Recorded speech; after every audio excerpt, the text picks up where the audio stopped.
Okay, so this is my video reflection part 2 for my English class. And the first question is, what do you say you would focus on improving your essay?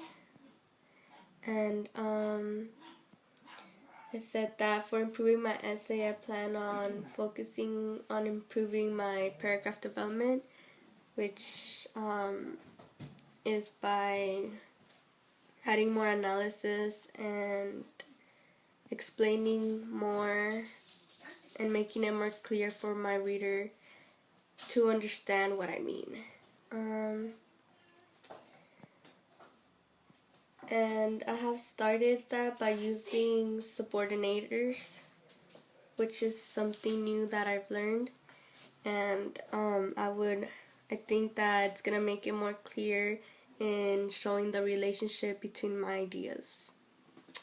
So where am I in the process?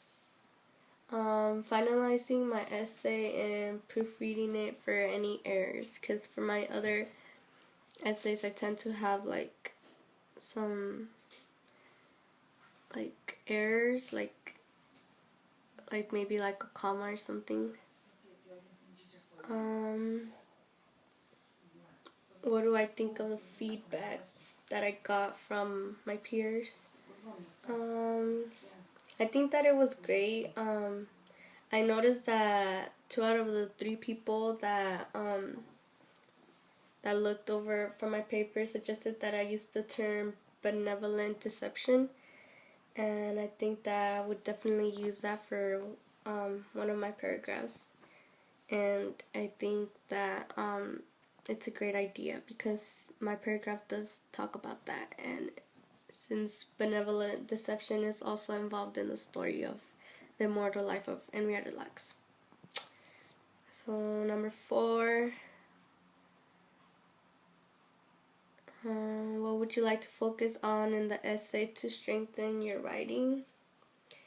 Combining my ideas and using subordinators, because it will make my essay more clear.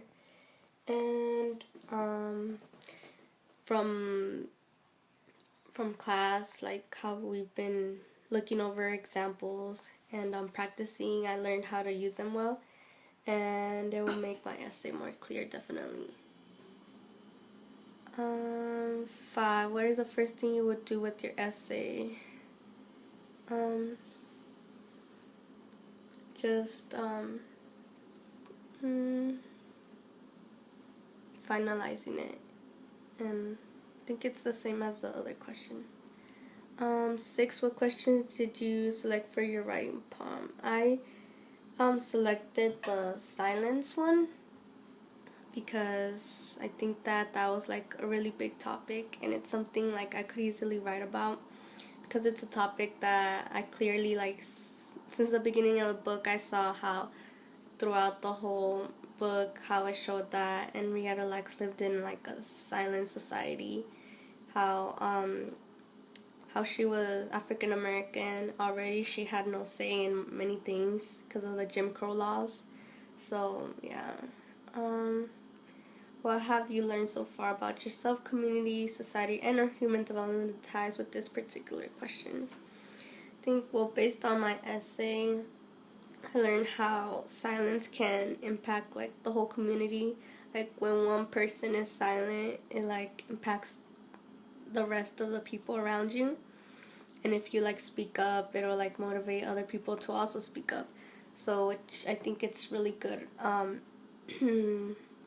for people to say like what they mean, because you never know, other people could also have the same opinion, but they just decide to keep silent. The connections that I'm making, I'd say just how in society that's like even today you could see that happening. How like now, like before, you didn't really see in the news about like the dreamers, for example, how like there's like students here in the USA that they don't have the ability to work or don't have a social security, or they can't like be legally here in the United States, but now like it all changes because people are like speaking out and they're like demanding like the president for it to be like reformed, and it kind of like broke the silence. Like now, like that's all you see in the news about like how like students are like marching, protesting, yeah.